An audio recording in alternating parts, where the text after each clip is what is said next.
Big Boss Malayalam season 6 live അപ്ഡേറ്റിലേക്ക് സ്വാഗതം. അപ്പോൾ നമ്മുടെ ജയിൽ നോമിനേഷൻ കഴിഞ്ഞിരിക്കുകയാണ്. പതിവ് പോലെ തന്നെ ആദ്യം തന്നെ പവർ റൂമിനോട് ഒരാളെ ജയിലിലേക്ക് നേരിട്ട് നോമിനേറ്റ് ചെയ്യാനായിട്ട് ബിഗ് ബോസ് ആവശ്യപ്പെട്ടു. അത് പ്രകാരം പവർ ടീമിനൊരു സംശയം ഒന്നും ഉണ്ടായില്ല. അവർ നോമിനേറ്റ് ചെയ്യാൻ ഉദ്ദേശിച്ചത് അൻസിബയെയാണ്. കാരണം 2 ദിവസം മോർണിംഗ് ടാസ്കിൽ അൻസിബ പറഞ്ഞു, പവർ ടീം പറയുന്ന കാര്യങ്ങളൊന്നും അനുസരിക്കില്ല, എനിക്കതിന് സൗകര്യമില്ല എന്നൊക്കെ പറഞ്ഞ്. ആക്ച്വലി അതൊരു അപ്സരയായിട്ടുള്ളൊരു ഇതിൻ്റെ പേരിൽ വന്നതാണ്. അപ്പോൾ റൂൾ വയലേഷൻ കാരണമാണ് അൻസിബേനെ പവർ റൂം നേരിട്ട് ജയിലിലേക്ക് ഇപ്പോൾ നോമിനേറ്റ് ചെയ്തിരിക്കുന്നത്. അപ്പോൾ ഇനി വരുന്ന പവർ ടീമിലായാലും അവർ ബിഗ് ബോസ് അവർക്കൊരു സർവാധികാരം കൊടുത്തിട്ടുണ്ട്. അപ്പോൾ ആ ഒരു അധികാരത്തെ റെസ്പെക്റ്റ് ചെയ്യാതെ അവർ പറയുന്ന പണിഷ്മെൻറ്റ് ചെയ്യാത്ത കാര്യങ്ങൾ ചെയ്യാതെ അനുസരിക്കാതെ ഇരിക്കുന്നവർക്ക് അതൊരു വാണിംഗ് കൂടി ആയിരിക്കണം എന്നാണ് പവർ റൂം പറഞ്ഞത്. അപ്പോൾ അത് പ്രകാരം ജയിലിലേക്ക് നേരിട്ട് പോകാവുന്ന ആദ്യത്തെ വ്യക്തി അൻസിബയാണ്. രണ്ടാമതായിട്ട് എല്ലാവർക്കും ഓരോ ആളെ വെച്ച് പറയാവുന്നതാണ് ജയിലിലേക്ക് നോമിനേറ്റ് ചെയ്യാനായിട്ട്. അപ്പോൾ അവിടെ ഏറ്റവും കൂടുതൽ ആളുകൾ ജയിലിലേക്ക് നോമിനേറ്റ് ചെയ്തത് സായി കൃഷ്ണയാണ്. അതായത് നമ്മൾ സീക്രട്ട് ഏജൻറ്റ് അരിയണ്ണൻ എന്നൊക്കെ പറയുമല്ലോ, ആ വ്യക്തിയാണ് നോമിനേറ്റ് ചെയ്തിരിക്കുന്നത്. കാരണം എന്താണെന്ന് വെച്ച് കഴിഞ്ഞാൽ പുറത്തത്തെ കാര്യങ്ങൾ അകത്ത് പറയരുതെന്ന് ഓൾറെഡി ബിഗ് ബോസിലൊരു നിയമമുണ്ട്.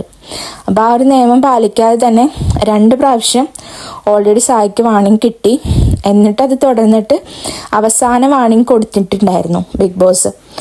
അപ്പോൾ ഈ ഒരു കാര്യം ഒന്നാമത്തെ കാര്യം. പിന്നെ സായി മയക്കിടാതെ അവിടെ നടന്നു. അപ്പോൾ അത് രണ്ടാമത്തെ കാര്യം. അങ്ങനെ ഒത്തിരി പേര് സായിനെ നോമിനേറ്റ് ചെയ്തു.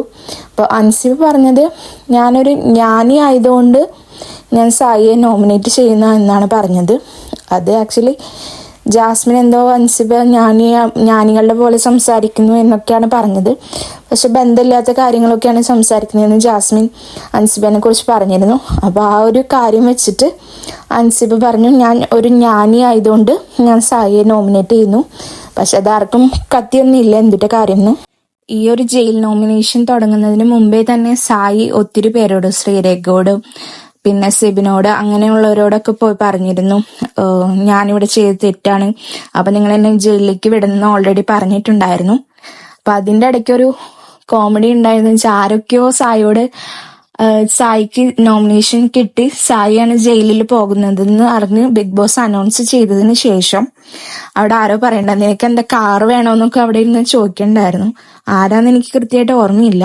അപ്പോൾ പിന്നെ അവിടെ കുറെ പേര് പറഞ്ഞു, ജയിലിൽ പോയി തിരിച്ചു വരുമ്പോൾ ഒരു മാറ്റം എല്ലാവർക്കും ഉണ്ടാവും. കാരണം ജിൻഡോ ജയിലിൽ പോയിട്ട് തിരിച്ചു വന്നപ്പോൾ വേറൊരാളായിട്ടാണ് വന്നതെന്നൊക്കെ പറഞ്ഞു. അപ്പോൾ ഇതുവരെ സായി വലിയ കാര്യങ്ങളൊക്കെ പറഞ്ഞാണ് നമ്മുടെ ബിഗ് ബോസ് ഹൗസിലേക്ക് പോയത്. പക്ഷെ ഇതുവരെ അങ്ങനത്തെ നല്ലൊരു ഗെയിമൊന്നും കണ്ടിട്ടില്ല. അപ്പം ഇനി ജയിലിൽ പോയിട്ട് സായി നന്നായി പ്ലാനും കാര്യങ്ങളൊക്കെ ചെയ്ത് നല്ലൊരു ഗെയിമായിട്ട് തിരിച്ചു വരട്ടെ എന്ന് നമുക്ക് വിചാരിക്കാം. അപ്പോൾ അൻസിബയും സായിയും ആയിരിക്കും ഈ ആഴ്ച ജയിലിൽ പോകുന്നത്. അപ്പോൾ കൂടുതൽ ലൈവ് അപ്ഡേറ്റ്സ് ആയിട്ട് വീണ്ടും വരാം. Thanks for watching.